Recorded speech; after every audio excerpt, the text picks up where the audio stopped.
Welcome back viewers. हमारे साथ आज हैं नितिन कुमार जी। तो नितिन जी बताएंगे क्या दिक्कत है? प्रॉब्लम सर ये है कि जब मैं बैठता हूँ, लाउड थोड़ा सा। हाँ, जब मैं बैठता हूँ तो थोड़ा मुझे फिर ऐसे एडजस्ट करना पड़ता है, मुझे यहाँ पे पेन होता है। देन उसके बाद जब मैं खड़ा होता हूँ तो ये थोड़ा टिल्ट हो जाता है मेरा, एंड देन मुझे फिर ऐसे करके थोड़ा अपने आप को खड़ा करना। ठीक है। उम्र क्या आपकी? 34। क्या करते हो? फार्मास्यूटिकल में काम, R&D में। अच्छा, ठीक है। तो बैठने का काम है? नहीं, खड़े होने का मैक्सिमम काम है। अच्छा, ये दिक्कत कब से हो रही है? ये 6-7 महीने 6-7 महीने से। कुछ कराया आपने इस चीज के लिए? फिर जो भी किया है, बाकी मैं जो स्ट्रेचिंग एक्सरसाइज है वो भी की है, डॉक्टर्स को भी दिखाया। एक्सरे वो कह रहे हैं कि आपसे 4 महीने पहले कराया था, एक्सरे नॉर्मल है। MRI वो मैं गया था, वो कह रहे कि डॉक्टर्स की अभी MRI नहीं कर सकते क्योंकि अभी वो 10 दिन की मेडिसिन कुछ है, तो उसके बाद वो MRI की जरूरत भी नहीं है जी। MRI की बहुत एंड में जरूरत पड़ती है जब पेन रेडिएट करता है कि नसें दबती हैं, तब उस वक्त वो भी इलाज के लिए नहीं होता है, ये देखने के लिए कि कितनी दिक्कत है, हम आपको किस ट्रीटमेंट से आपको जल्दी ठीक कर सकते हैं। उसके लिए MRI की जरूरत है। कंजर्वेटिव ट्रीटमेंट्स के लिए MRI की जरूरत नहीं होती है। अब आप अपनी जैकेट निकालेंगे और इस पर लेटेंगे, जी कि लोअर बैक में पेन रहता है सारा जी, हाँ, इस पोर्शन में। और कितने महीने से है? 5-6 महीने से जी। और इनको उठने और बैठने में ज्यादा दिक्कत होती है क्योंकि ये पूरे टाइम खड़े रहते हैं। बट इनकी शेप को हम देख के समझ सकते हैं कि इनके बैक का जो कर्वेचर है वो ऑल्टर होने लगा है। ऑल्टर होने का मतलब है कि जो कर्वेचर गड्ढा होना चाहिए वो गड्ढा नहीं है, अब वो सीधे की तरफ जा है। तो सारा प्रेशर कंटिन्यूसली बैक स्ट्रेन रहती है, कंटिन्यूसली बैक काम करती है।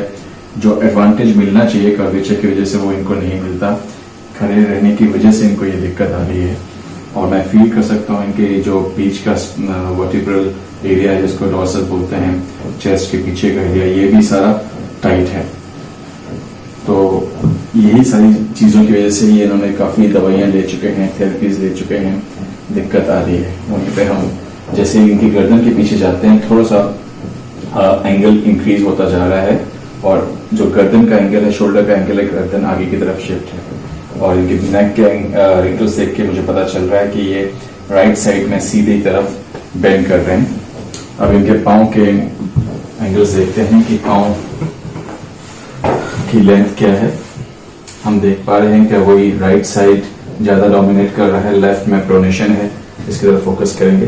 एंड हील की शेप अंदर की तरफ जा रही है, इसको प्रोनेशन बोलते हैं। ज्यादा प्रोनेशन लेफ्ट में है, कम प्रोनेशन राइट में है, ये सारी चीजें। लेफ्ट में ही प्रॉब्लम।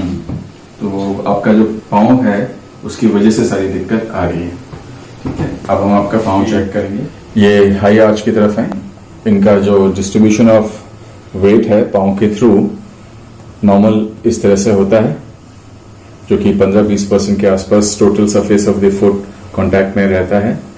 और जो यूजुअल लो आर्चेस होते हैं ज्यादातर लोगों के, जो इससे ज्यादा होते हैं 25-30% के आसपास, हम इनको देख पा रहे हैं ये हाई आर्च की तरफ है। हाई आर्च होता है ये, आप समझ पा रहे हैं नितिन जी? सारा वेट या तो पंजों पे जा रहा है या एड़ी पे जा रहा है, दोनों तरफ जी।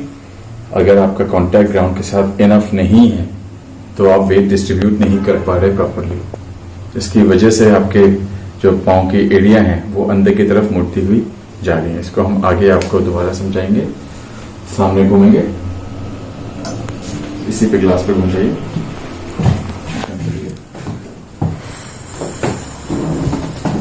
स्ट्रेट खड़े होइए, आगे आइए। बैंड करेंगे, नहीं बैंड करो, नीज बैंड करो और बैंड सीधे लेंगे, उंगलियां उठाएंगे, सिर्फ सामने आ जाओ। अब क्या हो चुका है आपके पाँव में, आप देख सकते हैं ये आपका राइट पाँव है, ये आपका लेफ्ट पाँव है। राइट पाँव का एंगल कितना अंदर मुड़ चुका है, काफ कितना बाहर जा रहा है, काफी ज्यादा बाहर जा रहा है दोस्त जी, है ना? कोई मुश्किल चीज नहीं है आपको समझाने की। लेफ्ट में भी है बट कम है, काफी स्ट्रेट है कंपेरेटिवली। तो जो सारी प्रॉब्लम है आपके राइट में सीवियर प्रोनेशन है, ये सब तो आपने पढ़ा ही है आई एम श्योर एनाटॉमी में लिटिल बिट। तो ये क्या होता है, नॉर्मल जो एंगल्स होते हैं वो इस तरह से होते हैं, स्ट्रेट हिप, नी, एंकल, काफ परपेंडिकुलर लाइंस पे आते हैं। आपके सीवियर प्रोनेशन में आप इस तरह से आते हैं। ये आपका पॉस्चर हो चुका है, इसकी वजह से आपकी बैक का कर्वेचर भी कम हो रहा है, और जब भी चलते हैं, भागते हैं, दौड़ते हैं, सारी चीज़ें आपके बैक के आसपास ही आती हैं। और आई एम श्योर आपके लेफ्ट की तरफ इसलिए बोल रहे हैं कि आप लेफ्ट पहले हिट करते हैं, बट जब प्रोनेटेड साइड है आपका वो है ज़्यादा राइट।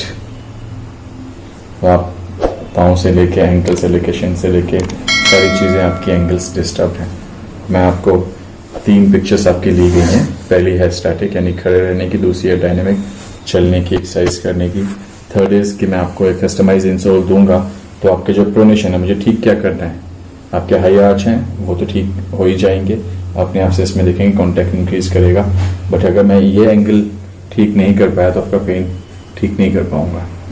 नंबर ऑफ थेरेपीज के बाद भी आप अच्छा महसूस करेंगे, बट कॉज खत्म नहीं हो पाएगा। तो बार बार ये होता रहेगा जो आपके साथ होता रहा है थ्रू आउट द लाइफ। तो इसको कम करना या ठीक करना ही हमारी प्रायोरिटी है, रूट कॉज आपका ही है। अब पहले देखते हैं कि आप चलते समय क्या करते हैं। चलते समय क्या होता है, जैसे आप लेफ्ट की तरफ बता रहे थे, आपका जो वेट राइट से है डिस्ट्रीब्यूट होके लेफ्ट की तरफ आ रहा है। राइट ठीक हो रहा है एंगल, लेफ्ट का एंगल खराब हो रहा है चलते समय। ये वेट डिस्ट्रीब्यूशन की फोर्सेस हैं जिस तरह से ये आ रही है। पहले लेफ्ट कम था, अब लेफ्ट ज्यादा हो गया। राइट तो माशाल्लाह कितना देख रहे हो, इतना तो मैं पिछले कई टाइम में देखा भी नहीं, इतना सीवियर प्रोनेशन। अगर इसको हम ठीक करना चाहते हैं तो कितना ठीक इंस्टेंटली कर सकते हैं, तो करीब 50-60% का आपका करेक्शन भी आ रहा है, आप देख सकते हैं। ओवर ए पीरियड ये और बेटर हो जाएगा या यहीं पे ये रुक जाएगा। इसके लिए हमें कस्टमाइज इंसोल आपको देनी पड़ेगी। कितने मतलब विजिटिंग होंगे? Number of sessions, number of sessions तो बैक के लिए होंगे, वो तो 5 हो सकते हैं, 7 हो सकते हैं, 10 हो सकते हैं, इससे ज्यादा नहीं होंगे किसी भी हाल में। लेकिन रूट कॉज हमारा जो है वो